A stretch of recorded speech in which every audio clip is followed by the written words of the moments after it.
Les prendre dans l'ordre, Madame Untermaier. Merci Madame la Présidente. Merci à nos deux rapporteurs pour ce travail conséquent qui a été mené, de longue haleine, auquel je n'ai pas pu beaucoup participer. Je m'en excuse, mais vous connaissez nos charges de travail.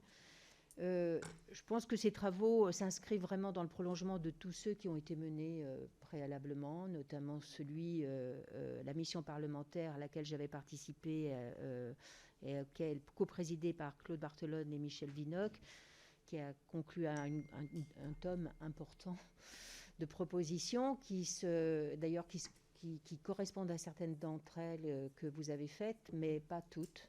Et puis l'ouvrage Refaire la démocratie.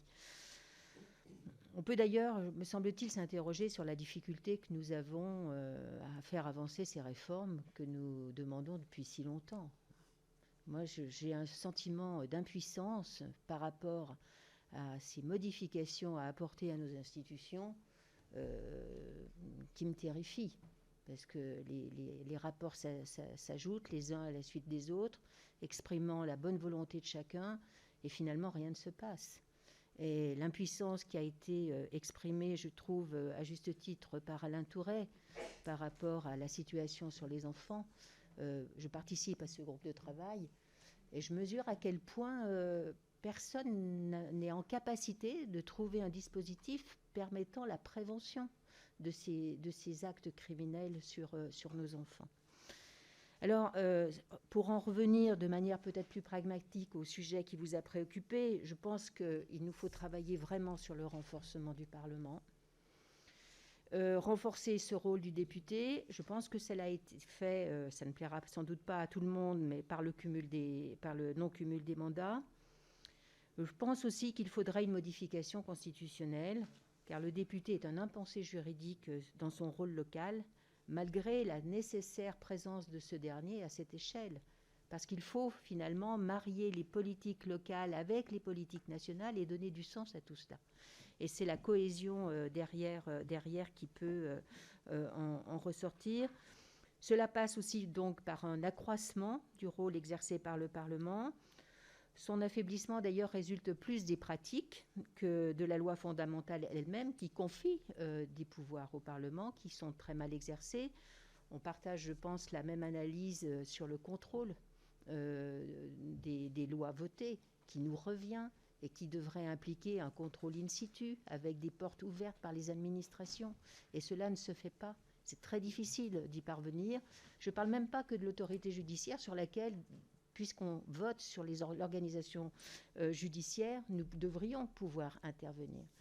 Et auprès des préfets, auprès des autres administrations, je pense qu'il faut s'interroger sur la qualité du contrôle sur le terrain du député. Celui-ci doit être affirmé et revendiqué par les élus.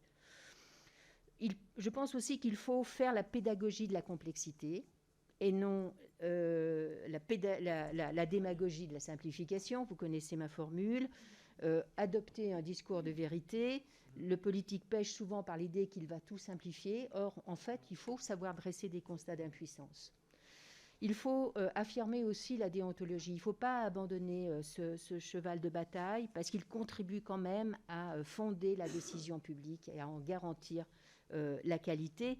Je pense notamment au Conseil constitutionnel, qui est à l'abri de toute règle déontologique et qui est à l'abri aussi de toute base légale sur la rémunération de ses membres. Ce sont des dispositifs sur lesquels nous n'avons pas pu avancer. Moi, j'en fais le constat de l'impuissance dans mon groupe, en premier lieu. Ensuite, sur les propositions que vous faites. Alors, je trouve qu'elles sont intéressantes. 5 ans, pourquoi pas. Incluons le Sénat, ça va être compliqué. Présidentielle et législative à la même date, pourquoi pas? Soyons très prudents. Nous avons vu ce que ça a donné, finalement, la réforme que nous avons mise en place. Nous avions préconisé une présidence de la République à 7 ans non renouvelable. Je pencherais plutôt, parce que je souhaite que le Parlement soit fort, par des élections législatives qui précèdent les présidentielles, de sorte que nous puissions, comme au Bundestag, finalement, arriver à travailler sur des majorités de conviction et sur des programmes qui nous permettraient de bâtir un travail beaucoup plus pluraliste que celui qui est actuel. Dire aussi que l'Assemblée parlementaire franco-allemande à laquelle j'ai beaucoup travaillé m'a enrichi de ce sujet-là. J'ai constaté que nous n'avons pas été tenus, pas capables en CMP d'être silencieux sur les négociations pendant quelques heures, alors même que le Bundestag, pendant 3 semaines, a su travailler avec les libéraux, les Verts et le SPD et rendre un travail commun pour lequel aucune fuite dans la presse n'a été constatée. Je pense que c'est un bel exemple de notre capacité à améliorer notre sujet. Enfin, pardonnez-moi, mais sur la démocratie participative, elle ne se réduit pas au Conseil de développement. La démocratie participative, c'est le souci de représenter les citoyens et de les appeler quelquefois lorsque nous doutons d'une décision. Il faut les associer et l'autocensure des médias est tout à fait majeure en revanche. Je suis d'accord avec vous. On s'aperçoit que les médias sont sensibles aux fake news, mais quand le député fait un travail sérieux sur le terrain, très vite, les médias s'en désintéressent parce qu'effectivement, il n'y a pas de scoop à l'appui d'un travail sérieux et organisé. Je vous remercie. Merci beaucoup, Madame Emmanuelle Ménard.